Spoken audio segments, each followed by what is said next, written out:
Brazzaville, bana poto botungisa makipe bolela kimingi pona makambo ya agence immobilier okoma kolo lopango otika héritage Louvunu, le seul et l'unique vrai agence awa na République démocratique du Congo oyo kosomba hectare okosomba terrain okosomba lopango ya ba dimension nyonso tout oyo lingi pe otongi ezakaka agence immobilier c'est en marche et pas ya yemoko le PDG Jenny Manda, le PDG Jenny Manda Business awa na concession Jenny Manda Business osombi lopango na yo pe otongi talabino moko bota la concession bien construit bana poto bana kin bana braza partout dans le monde boya awa na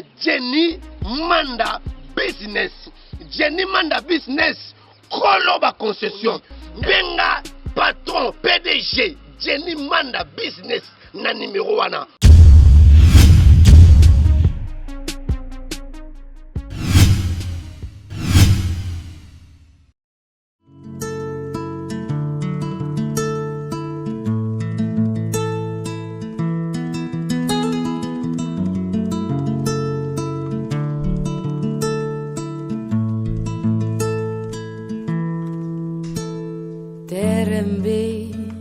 Terembe nido tiwele Terembe nido tiwele ngwemetene ouais mbote Kinshasa mbote Brazzaville mbote na bana poto mbote na bana mokili mobimba balobi toye lisusu awa. Merci beaucoup na bino ba ebanso bozwa mukano ya kolanda émission na bino Fidedi News. Kaka ndenge ngai wa bino autrement appelé moto nzambe Serge Fidedi na yebisaka bino Fidedi News ezali émission oyo totia yango wana uniquement pona kotalisa bino misala ya bana mboka. Ona Congo misala ezalaka te, na Congo ba parisé, na Congo boyeboy. Non, il y a des gens, il y a des femmes fortes, il y a des hommes conscients na kati ya RDC o baza ko investir pona bolamu ya ba Congolais. Aujourd'hui, toza lisusu awa elongo na mama Jenny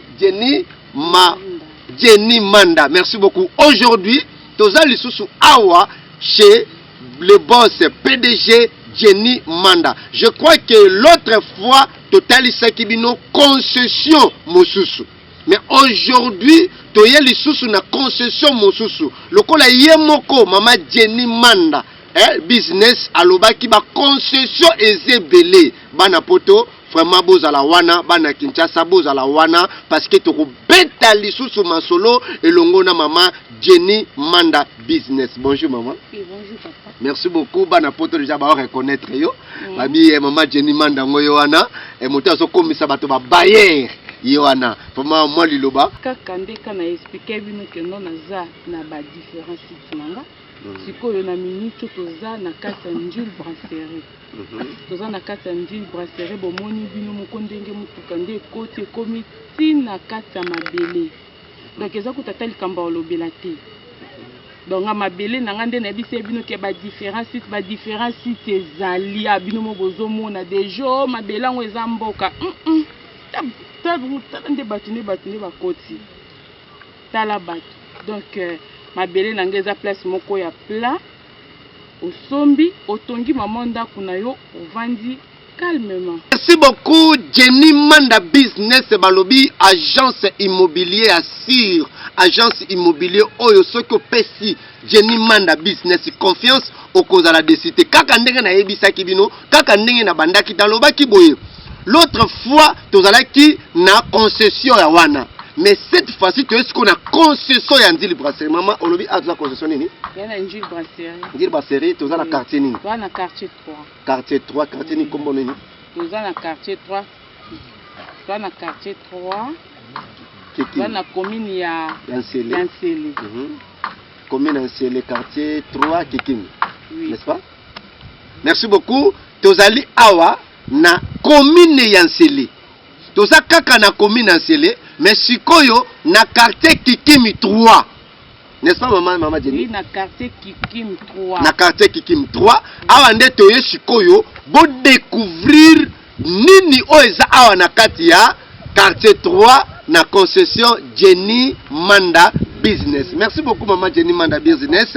Je crois que batu belé babenga kinga ba ebisa kinga balobi côté to sala ki émission liboso to pesa ki prêter.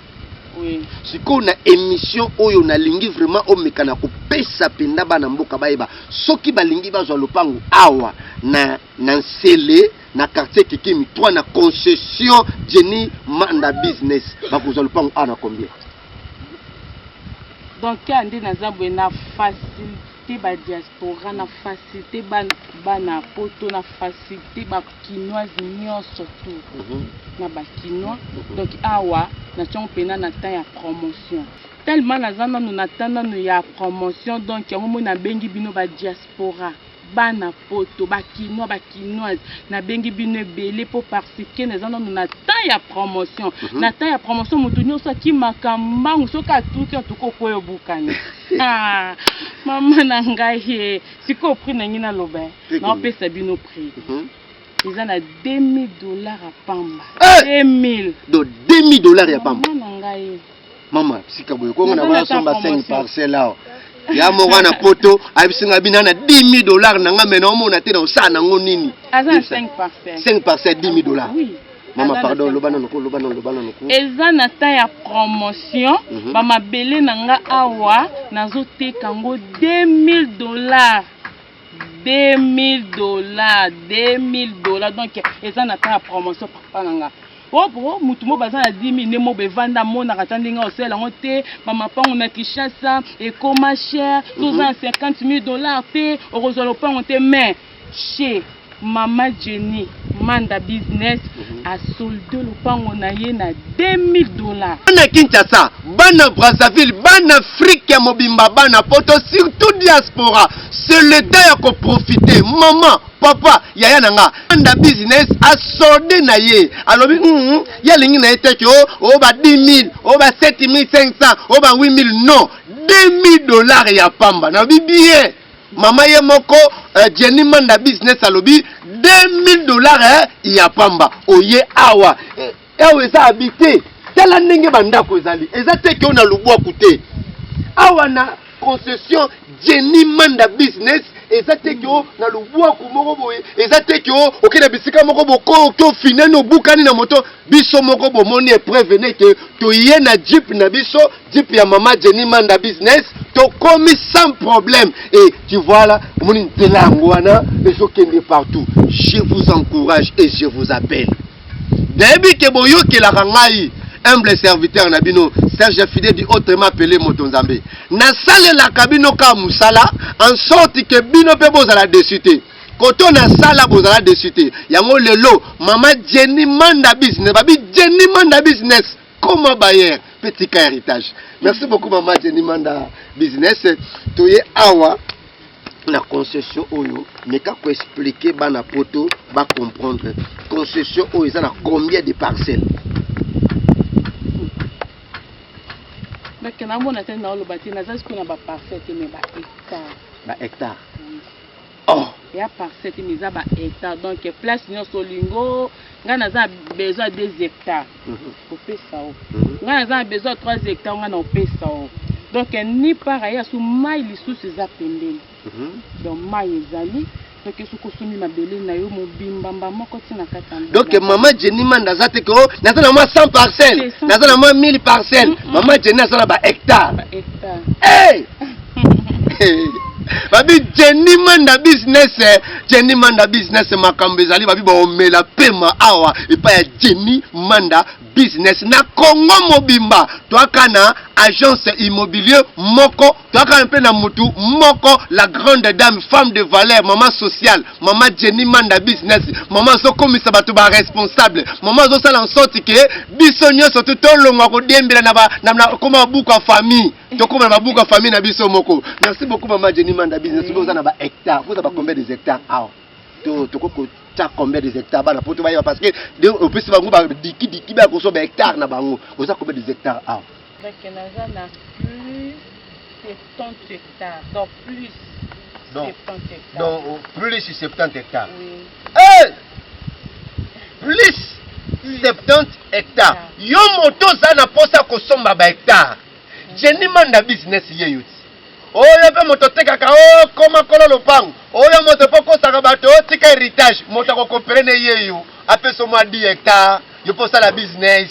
Merci beaucoup maman Jenny Manda business bana poto balingi bayeba bana Kinshasa balingi bayeba hectare moko emisa combien de parcelles bon ce qu'on a ça dépend ya hectare nao au moins nous to 4 yango 20 sur 20 wana nde limita 20 bien ça lokola 20 parcelles mais ceux qui nous to 4 on a 15 sur 20 pour wana nde mte limita 25 parcelles parce qu'on a hectare moko oui ce que nous avons plus de 70 bana Congo na bona lobebele diaspora bana poto c'est le temps ya kozwa lopango mapango ba hectare na bino mama Jenny otika ka mapango te mama Jenny otika ka ba terrain te mais mama Jenny aza na ba hectare olingo sala ferme na yo mama Jenny Manda business alobi aza na bisiko ko sala ferme na yo po tie bani bangulo tie bambisi o tie ban o sali makambo nyonso yo lingi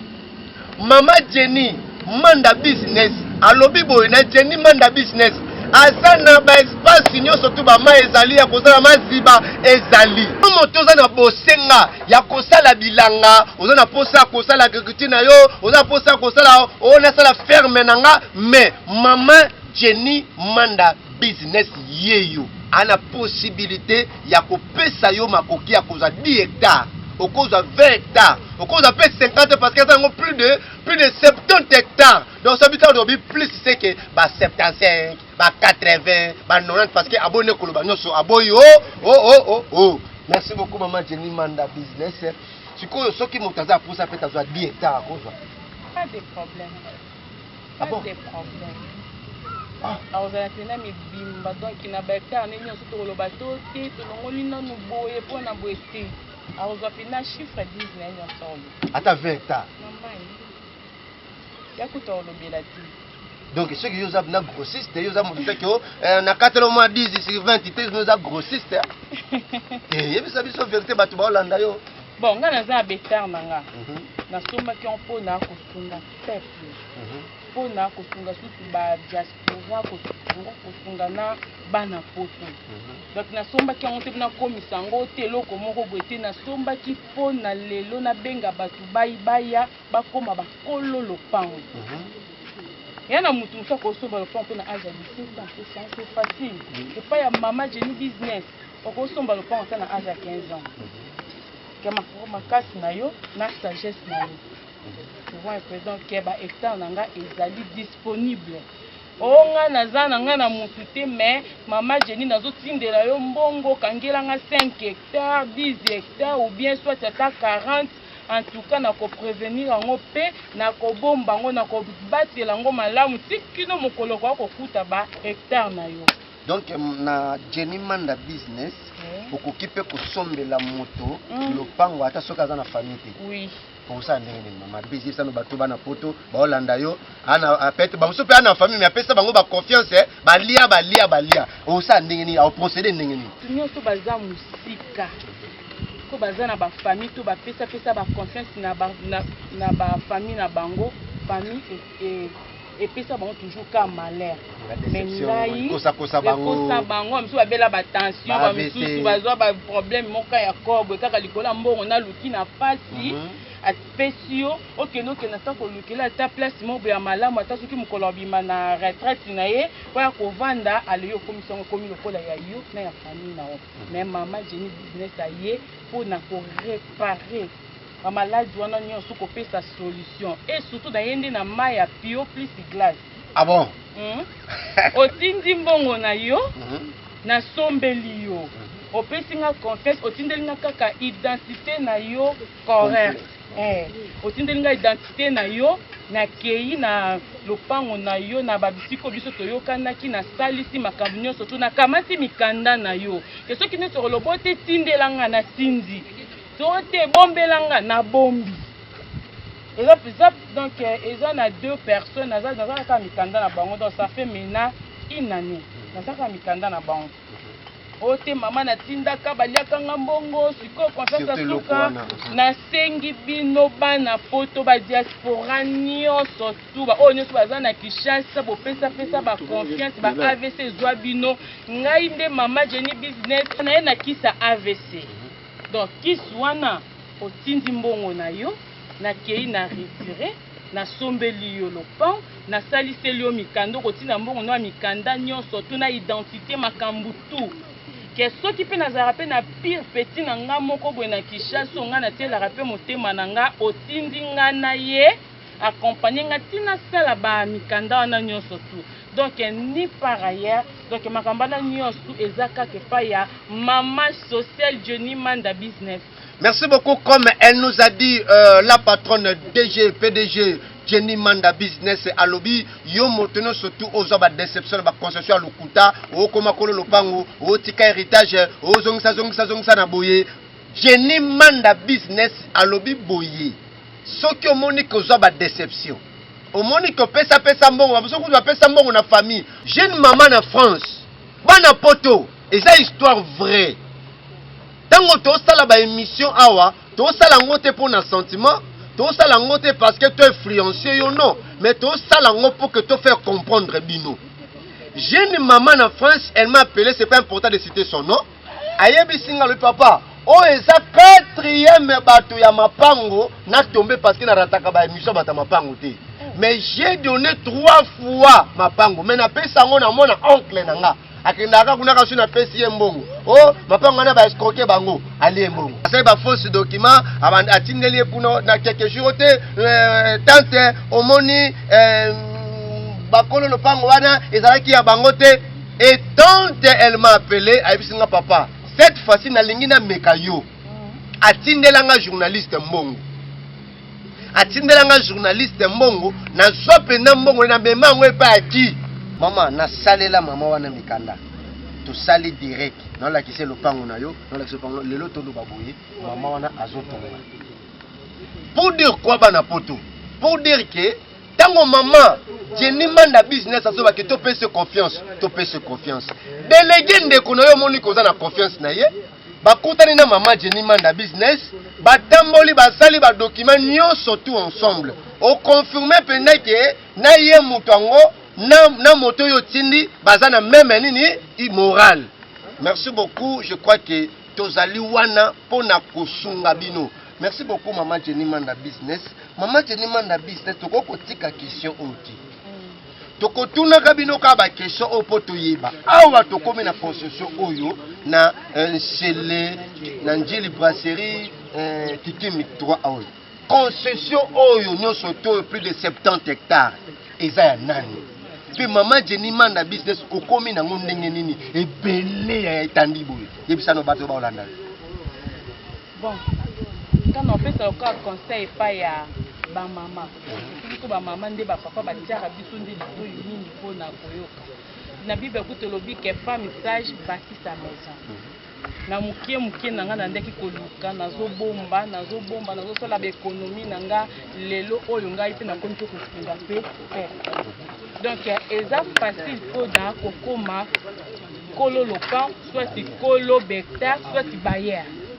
Donc eza nango facile mais sagesse nde mutu elekaka nyonso. Parce que nga naza mama nakoki jamais koloba te ke donc na mbongo na silisa ngo na babilamba na silisa na babijou non. On a préparé à venir à lobby. À venir à lobby n'est-ce nécessaire na kati ya ba moy na biso pe na bana na biso pe génération na biso. Ba génération ba maman na so décide déjà l'équipe. Pe comme ce qu'on dit ya biso. Ba lobby ni ke za la femme sage pe femme mature. Au moins, ce que za mwasi, au consommer sa papa ta 40 hectares. Au moins, ce que za mwasi, au consommer sa papa ta plus. Tu vois un peu, la bande qui peut coller, mais naza toujours fait na épargner. Lelo yo na komi maman sociale, maman Jenny business. Donc lelo pe na komi si ba pe comment kololo pang. C'est facile. C'est facile. Merci beaucoup maman Jenny business. Je vous avais posé la question mais tu m'as pas répondu. En tout cas, tout ni boy hectare non surtout plus de 70 plus de quoi que ce soit là. Maman Jenny business. Au possédant qui a mon dingeni et combien y a un dingeni. Bato balando bayeba. Nakutana kina bakolo. Ezalaki ya bango nakutani nake na leta nasololi na leta nde nayebisi ke non naza na besoin ya autant d'hectares nde wana mpe leta ekitaki nanga elongo ekaselinga baplace nanga lelo eza ya nga moko propriété donc eza ya motu moko te tosangisaki te eza ya nga moko na propriétaire nango. Merci beaucoup bana poto TV za radio te tokoloba na place ya maman Jenny Manda business te. Yo moto zo se poser ba question. Yo moto peut-être au pesa mbongo quelque part ba lia yo. S'il vous plaît, pesa chance na Jenny Manda business. Jenny Manda business alobi boye, yo moko PDG. Alobi concession o nyo soto somo na plus de 70 000 hectares na ba différents sites. Eza ya ye moko abimisa mbongo na yo ndenge yo soma lopango na Gombe wana ya yo ndenge soma lopango na Ngiringiri wana ya yo ndenge tonga etage wana ya yo yesiko na mayele na ye alobaki yanga na somba ba hectare pour que lobby na vision naza nango na kosunga pe bana mboka. Alors nazo senga na biso nazo senga na bino boya bo partager même vision na Jenny Manda business. Merci beaucoup maman Jenny Manda business. Bana poto ba comprendre que ba concession ono surtout ezali ya yo. Est-ce que assurance nini sur le plan juridique au soki motoyer pas somba lopango awa na Jenny Manda business. Mikanda nini o Jenny Manda business déjà c'est abongisi pour monter à l'assurer que non nanda mo yanga na spécie Jenny Manda mongo et comme yanga pe atika nango sans problème. Obongisi nini si les prêts administratifs. Acte de vente. Acte de vente. On a béni si les fiches parcellaires. Fiches parcellaires. Accession du propriétaire. Accession du On appelle Siena procès verbal. Merci beaucoup Bana Poto, merci beaucoup Diaspora, merci beaucoup Bana Kinshasa, Brazzaville, partout Afrique, monde entier. Toyoki bien ndenge Jenny Manda business à lobby. Soki oye awa na agence immobilier Jenny Manda business pour na kozwa parcelle na yo, pour na kozwa ba hectare na yo, pour na kozwa peut-être concession na yo. Jenny Manda akosala eloko liboso acte de vente. C'est ça bon te maman. Yami balé akosala fiche de fiche parcellaire. Fiche parcellaire. Yami ça akosala attestation de propriétaire et asuka akosala procès verbal. Pour na koassurer yo ke lopango na yo ekomi ya yo. Pour na koassurer yo ke hectare na yo ekomi ya yo. Ndeko na ngai kobuka na te kozwango na légèreté te.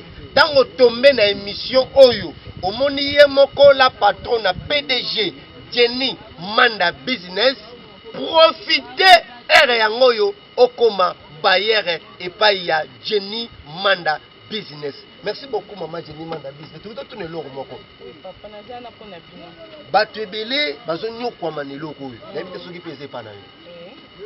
Akosomba lopango boye ko makambala ndaka bata cadastre aturnaka boye omikobeta ba okatele lopango na yebite o préparer nini pour na bata cadastre. Est-ce que mapango na yo pesa cadastre?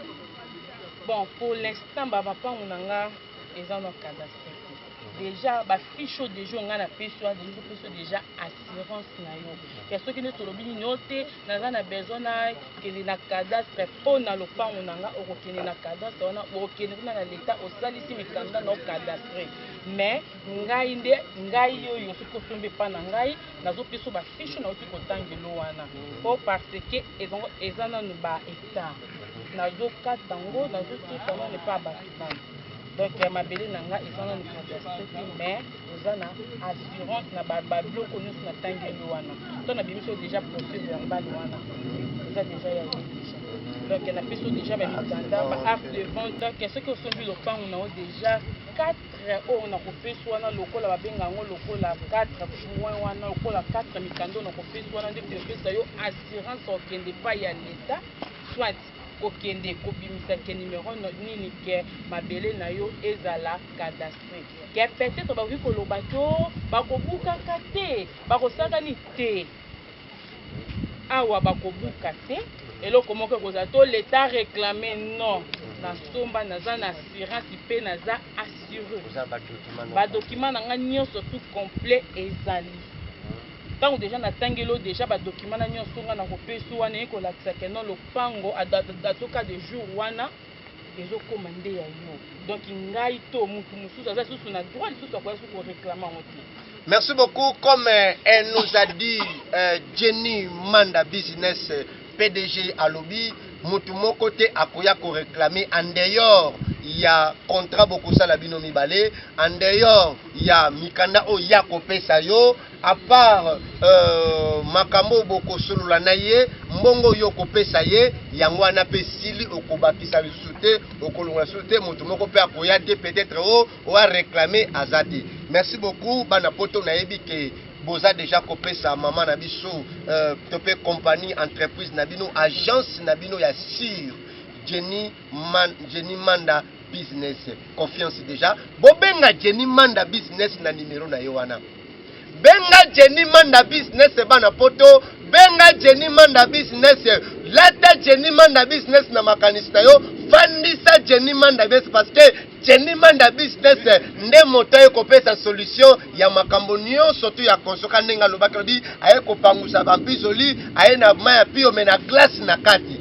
Donc merci beaucoup. Maman Jenny Manda Business ndeko moko na émission to sala ki abisinga lobi o mo te batona ba ko sala kaka ba photocopie ya ziko mukanga o te ba pirati ba escroquer bato mekano ko ebisa bato ba olanda yo papo ya maloba wana majini pe ko sa photocopie ya ziko mukanga te tolo ba vérité donc wana seke bato nyonso batekaka mbisi esika moko balandaka kaka bato bali koteka wana. Ah bon? Ou bien soit bato yo bakenda kozwa mapa na boulangerie seke bango nyonso balandaka mutu moko eza likambo ya marché pe eza likambo ya kozala sage eza nango te ke non ke bolandi soki na lisusu kombo papa ziko mukana te wana aza papa na nga azosala makambo na ye ngai mpe naosala makambo na nga aleki yo toloba de papa na yo me aleki yo na luyalu na makambo toloba vérité ndima pe moninga te bana kini eza polémique te toloba nde tondima na pe aimons-nous vivants ndimono nous vivants. Merci beaucoup toki mama. Papa journaliste ozangisi nga likambo ya koloba te nasalaka nde polémique te eza polémique te kondima nde naza na makambo na nga voilà ye mpe aza na makambo na ye mutu na mutu asala makambo na ye donc yanga na bato na nga ye mpe na bato na ye donc place wana vraiment ma comparaison ne fait pas raison donc wana pena naza wana te mais bayebisi biso Jenny Manda Business wana ayebani te yauti dans les meilleurs donc peut-être basimbisi ekosimbisa nayebi te kopesa koyebisa bango nini oyebani te babi Jenny Manda ayebani te loka baziko mukanga bayebani Jenny Manda ayebani te bon Jésus pa yebanaka te. Ah bon? Jésus pa yebanaka te donc balobi ke wana ezaki bapapa bato basalaki ya bango mais oyo sikoyo lokwa nayebanaki te na bimi sikoyo mama na kati ya marché. Bon, vraiment. Merci beaucoup. Le PDG Jenny Manda Business à lobby ye aye na part na ye. Donc tango bateka ba mapa mutalanda muninga azate. Tango bateka mbisi na wenze mutalanda muninga azate. Tango bino boto ba ote wana bazolanda intel non. Chacun fait son travail, chacun a son coin, chacun a sa façon, chacun a sa manière, chacun a ses stratégies. Donc mutu na mutaza ba stratégie nga filet di awa boye. Nazo pesa les missions na nga filet di news. Eza na ba stratégie na nga. Eza na ba lolenge na nga. Donc ko comparer nga na ye kuna te. Ye azaye. Merci beaucoup Maman Jenny. Aussi ça qui m'a lobaté. Bande koyebisa biso awa par rapport ya bato yo. bazoloba ke bokopia bato wana sikoyo ndenge nayeba à part na ba immobilier bato baoteka mopango bato bokomisa bato babayere bakolo lopango agence nini ezopesi à part ziko mokango oyo oyebi kino yango ezopesi soki no ekelingi boyo otelema te panga est-ce pourtant bato batunga mpe bandako etage wana kezalaka mpe na ndako etage oyo epezaka naoyo epezaka te eza badifferent moto osa kotonga mpe ndako etage ya 10 niveau mosusu bakotonga mpe ya 4 niveau mosusu bakotonga mpe ya 2 niveau donc excusez mama yokotya mpe 2 niveau motabi moto openda na 10 niveau epeso mpe moko bango agence neti nini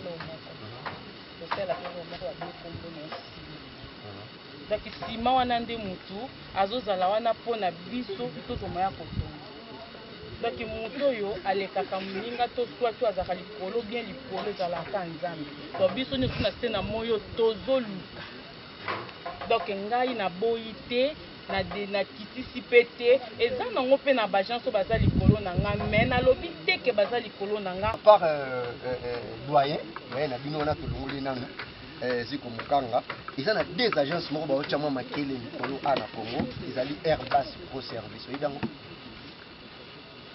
Airbus Pro Service oyebi yango atekaka mpe mapango oyebi yango te Airbus Pro Service bon loba peut-être bino bajournaliste nde bokoyeba me ngai nde en tout cas nayebi te na délégué te na kitisi te mais je dis que non je ne connais pas. Ah bon? Merci beaucoup. Oyebi Airbus Pro Service. Est-ce que vous voyez ma Christec Business? Il va te faire ma part. Christec Business. Vous Christec Business. Eh mais je venais à Moutaroboya. Christec Business. Mutu na mutu aza na agence na ye ba agence donc immobilière eza tellement ebele donc mutu aza na masolo na ye mpe na makambo na ye ngai Johnny Manda Business donc ngai naza na ngai teke wana mpona yeba to swati mpona kende mpona reconnaître mpona sanité mutu na mutu aza na imagination na ye mpe vision na ye olobi na ye ndenge azomonela baagence nyonso nakoki na koya bango te mpo baagence eza nango ebele. Excusez natuni bongo mponi nangi nayeba ntango olobi na nga ke oyebi bango te oyebi Airbus te oyebi Christec Business te est-ce que boza na association moko boya ba immobilier ou boteka ba parcelle ou boteka ba terrain boza association moko te bokutanaka mpona kose reconnaître est-ce que ezali te association moko ezali nga naza agence omo soki motu moko aza neti na besoin ya eloko na ye to akokotela nga natekela ye akoya nde vers nga akoya nde vers nga lobi te ke mama Jenny moni ndeti nga naza na eloko na nga boye me nga naza na batilien te naza na besoin otekela nga yango wana siko tosala nini association donc wana siko ayeli siko kosusi nga na otekela ye. Mais pour l'instant comme ça, je n'ai pas encore eu que nazwa bukoto boyebuto sangana poto sala boye. Non non non, lobi to sangana te. Na question na biboye. Ndenge yo zoteka Jenny Manda Business. Ndenge peut-être ziko mukanga azali. Ndenge peut-être Airbus Pro Service azali. Ndenge peut-être Christec Business azali. Boza na association moko te ko sangisa biro sangisa kabino bokuta na kapena ba réunion. En tout cas, pena eza meilleur que tout le monde. En tout cas, pena eza bien makasi. Bon, lelo obo na koloba ke eza nanti. Eza nanti. Mais soki ndeti lobi ekomi likanisi na biso nyonso wana po tosangana tozwa moye ya kosala likanisi oyo tokotuna wana kozala wana. Kozala wana kozala présence na biso kozala wana mpe tokobanda kosangana. Mais pour l'instant, en tout cas, association wana eza. Merci beaucoup pour l'instant. Comme elle nous a dit, Jenny Manda Business Balobi, maman sociale, comment Kolo Lopango Babi, comment Bayer na facilité avec $2000. Il y a pas maman, s'il vous plaît, mais quand vous rappelez, Bana Mboka, Bana Poto, Ba montagne à parcelle awa. Parce que Bamoussou va coûter biso en retard, Ba maman Jenny Manda a payé Bango Lopango na combien. Papa journaliste, nalobaki très bien que eza na ta ya promotion. Promotion. Eza na ta ya promotion le pango eza na $2000 à pamba. Quand tu peux prendre ça. C'est la signe de victoire, non? Voilà. Oui, c'est bien. $2000 à Pamba. $2000 à Pamba. Donc, oye, okomi kolo lopango. Merci beaucoup, Maman Jenny Business. Maman Jenny Business, bateau bakuya na concession awa, déjà, pour pesi bango déjà ba idée, pour pesi bango déjà mambebelo assuré bango, but déjà qui est important. Alors, pour bakuma awa, tout ce monde ngo, ça bien, mais au prévenir nini na bateau bakuya awa, par rapport à la construction, à part côté kamabele, ba service nini o Maman Jenny Manda Business azanango ou à disposer pour la client na c'est pour une bonne question yo tuninga wana en tout cas nde nazabwe naza na équipe nanga mobimba naza na forage pe nazali na équipe nanga mobimba ya construction naza lisusu na ba ingénieur donc naza pena équipe nanga eza vraiment mobimba ke soko sombi neti parcelle pa nanga te nana besoin forage te nana besoin na bendisa mai nana besoin ya boy en tout cas penza babangelo côté équipe nanga donc naza penza je bade na kolo donc naza pena mobimba bana poto ba diaspora ba baza na Kinshasa naza mobimba na équipe nanga mobimba biso nyonso toza wana na ba maso bangwana nde bazotonga cameraman s'il vous plaît ozela biso Maman Jenny Manda Business bakamba ba maso batonga s'il vous plaît bana Kinshasa TV za radio te kaka ndenge na yebisaka bino na salelaka bino musala juste pona kolakisa bino babolamu to pe misala ya bana mboka toza awa na concession Jenny Manda Business tango Maman Jenny Manda Business azoloba omoni ke kuna déjà ba maso ba osa nini ba osa musala eza place moko te ko eza inhabité te eza déjà habité bana poto mikolo na lingi koloba te na lingi de bilile sa nini eloba ça veut dire quoi to pesa maman na biso la patronne PDG Jenny Manda Business Confiance et pour venir que yango wana kuna ozomona awa ba brick donc moi kuto kende belebele zati ba brick yango wana ezobetama bato bango wana bafandi bandeko bango wana bafandi ba wenze yango wana ezosalama donc na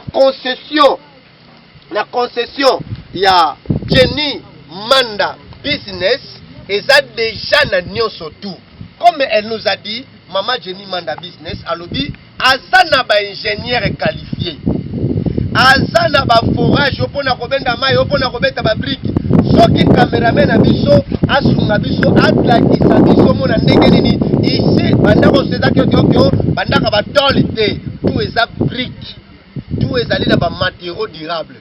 Merci beaucoup Maman Jenny, vraiment nazo ko apprécier yo parce que depuis nazo sala ba émission na yo ekra na ezani donc secret nanga ezaka ke no koyeba nde musala koyeba nde musala na ko comprendre donc souci nde ya bana kini za ba diaspora baza na mikila poto partout dans le monde entier nyonso toyo image nanga ezobima na matalatala na ye donc bopianga kande confiance il y a Jenny Manda Business pour pesanga confiance bokomona nde makam na bino ndenge ekokende que j'espère que na kata terrain nanga bozomona déjà que no bato déjà bazali ya ba terrain nanga eza déjà na banda coupé déjà c'est déjà bazotonga donc ezaka likambo ya koyeba musala ndi. Merci beaucoup kaka neto bande koloba, nous sommes là à votre service. Merci beaucoup Maman Jenny Manda Business.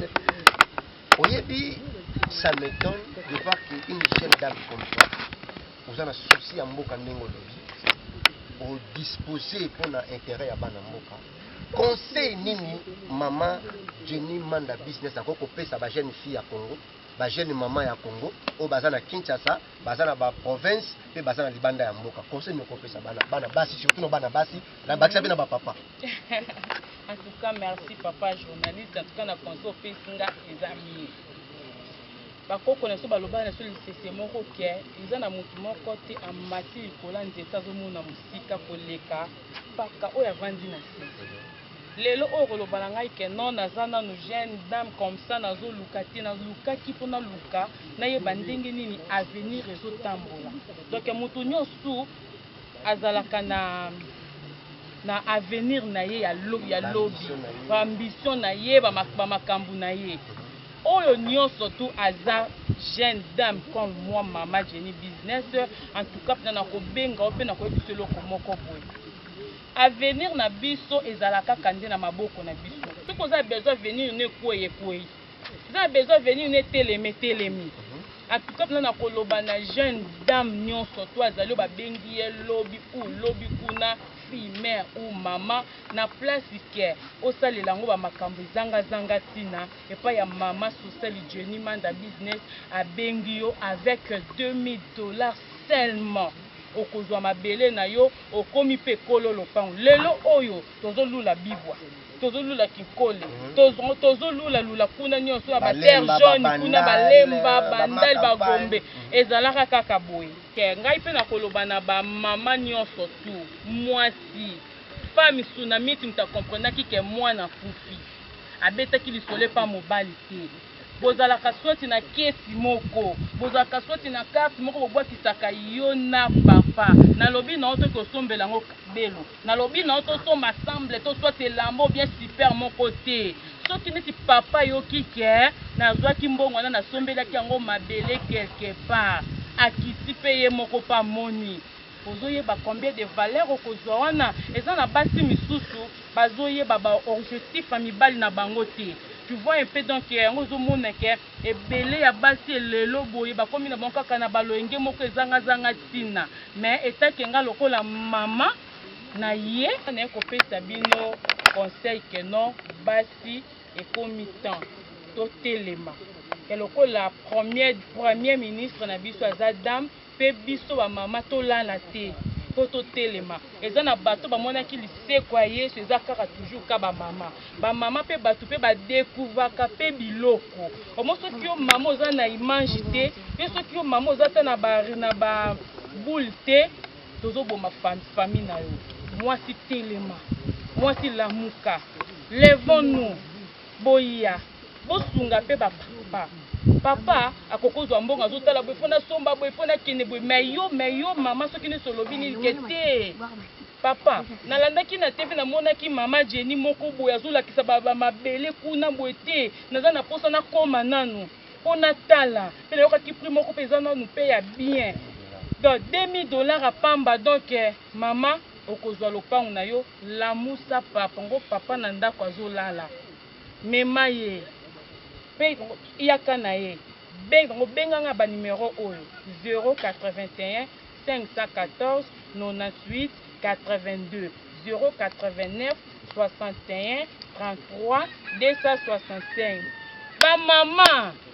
Merci beaucoup. Je crois que, en tout cas, pour Nangana Koloba, alléluia, amen. Parce que conseil, vraiment, et que nga tout droit au cœur, nga peut profiter. Ba maman nenge maman Jenny après sibiso conseil wana. Toye bana kolona, toye bana kotelema, toye bana kosala musala, na super on a transmettre en automatiquement pas banani, ya ba papa. Maman Jenny business une grande dame. Tu te bats, na moni makanisi nous a malon bateau sur bazolanda biso na ba télévision partout dans le monde ba apprécier vraiment ba conseil na yo, ba apprécier ba aider na pe vision na yo, okosenga nini na l'état congolais. L'état congolais akoko sala nini pona yo, bisumi nous osenga pas l'état congolais, yebisa bata l'état bazolanda ko banda président de la République. Na kosenga kaka pa ya papa mokonzi na biso papa Fati Beton avec beaucoup de respect avec comme femme na kolobaka keloko moko a sunga biso. En tout cas pour mokili na biso eza vraiment donc na problème ba moyen de vivre na biso condition na biso eza bizarre mais a sunga biso lelo boye okomona mutu azoteka pona kaka zo moya ko kanisa te mo ba mimi wana akosoma mabele na esika mama Jenny azolakisa okomona bakoya babuki bapandi donc eloko na kosenga tata mokonzi bongisela biso omoni soki biso da ba mama da tozotelema da tozoloba boye donc seke tozokoka lisusu te bazobuka me wenze na batongeli biso donc conseil na osenga kaka epai ya papa mokonzi pe mama premier ministre mama Julie mama tala biso basi nde tozonyoka vraiment vandi donc biso tocheki opamba wana te manga na soloba mpona papa mokonzi nakomona nga mwasi kotelema liboso milili boye donc seke ke nakoki te nasenge epai na yo papa mokonzi le gouvernement koyo kanga soko soutenu nga moi ba matériel nga nazo zanga to nga nazana ngote na ba problème moi misusu ba matériel ezate ba moyens de transport pona koma na ngopuna ezate mais na ba propre effort nga nazo sala kaka nazo bundeta keka lokola mwasi atukama nazo senga lisunge ko ute pa na bino gouvernement na lisunge ko ute pa ya papa mokonzi po balobi ke oza papa ya bana nzambe likolo papa Fati Beton na se. Merci beaucoup. Comme elle a dit, à Sengi Aide et à Liboso, d'abord maman Jenny Manda Business à Leli. Pour na ba maman na biso bazote kana banzela kwa pour na kobunda sangisa mbonga somba tamwa lipa somba tamwa lamba asomba ata moi mabele pa maman Jenny Manda Business. En tout cas bosunga biso pour na place wana bosunga biso bosunga lisusu maman Jenny Manda Business, une femme qui se bat, femme battante. On a femme battante, on a femme na Facebook. Femme battante, femme battante pour envoie les mégas, envoie les gigas. Femme battante inde yeyo. Femme battante inde Jenny Manda Business. Merci beaucoup femme battante ya Facebook na Facebook no mbote ba femme battante ya Facebook ya TikTok boza ba mbote na bino mais boya bobenga ma Jenny Manda Business afungola bino mémoire. Merci beaucoup maman Jenny Manda Business. En tout cas à to zalaki na concession Yanji Brasserie, n'est-ce pas? Oui. Quartier Nini. Quartier 3 na Kiki. Merci beaucoup pour nous rappeler bande ko bazolanda biso. On a parcelle awa na combien? Na $2000. Na $2000. Donc muto a reçoit parcelle na $2000 pe na sengi na gouvernement kwa edenga. Naza na ba projet mais place ya ko exposer ngo. C'est que le gouvernement est de faire plus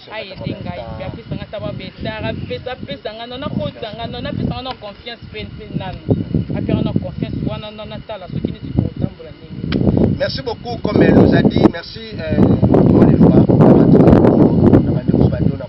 Par-ci par-là, assurance, donc na lobi po na bana photo ba diaspora on est bazana Kinshasa en tout cas mama Jenny Business afongoleli bino maboko apanzeli bino motema teke loka mama na mema ko na libumu après na ko kanga souffrance wana tiki on na ko bimu sengi donc kengi pe ko loba boy nazana besoin ko sunga bino boya venez nombreux bobengana ozana mutu moko asomaki mutu mususu aza benga ye promotion eza nano donc $2000 à pamba oza mobimba okomi kololo pamba. Merci beaucoup Kinshasa, merci beaucoup Brazzaville, Afrique et monde entier. Merci na diaspora en tout cas. Tolekisi bon moment avec vous. Je crois que toyoki bien makanisi vision ya maman Jenny Manda Business. Vraiment, bopesa mwana mwasi oyo, la dame oyo, femme forte oyo, femme battante oyo,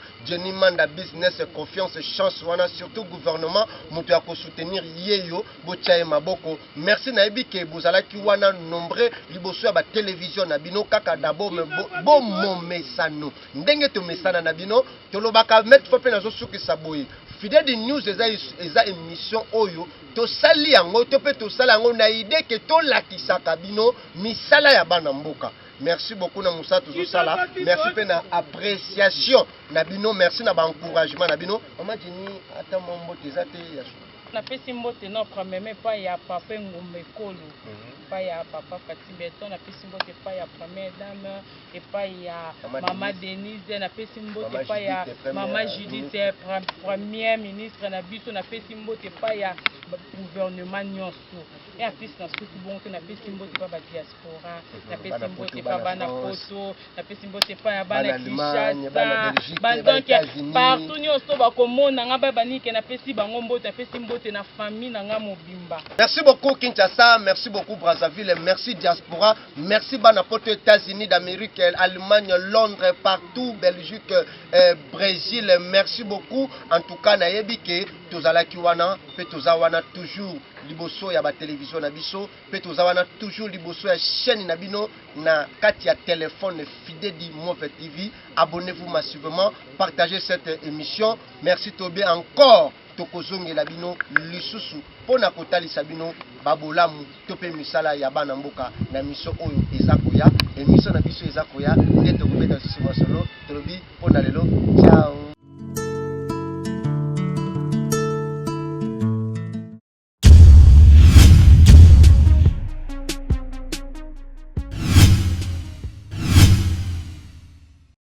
Kinshasa, Brazzaville, bana poto. Botungisamaki mpe bolelaki mingi mpona makambo ya baagence immobilier. Okoma kolo lopango. Otika héritage, Louvunu, le seul et l'unique vrai agence awa na République démocratique du Congo. Oyo kosomba hectare, okosomba terrain, okosomba lopango, ya ba dimension nyonso tout oyo lingi, pe otongi ezakaka agence immobilier nzele en marche et pas ya yemoko le PDG Jenny Manda. Le PDG Jenny Manda Business. Awa na concession Jenny Manda Business. Osombi lopango na yo pe otongi talabino moko. Bota la concession bien construit. Bana poto, bana kin, bana braza partout dans le monde. Boya awa na Jenny Manda Business. Jenny Manda Business. Koloba concession. Benga patron PDG Jenny Manda Business na numéro 1.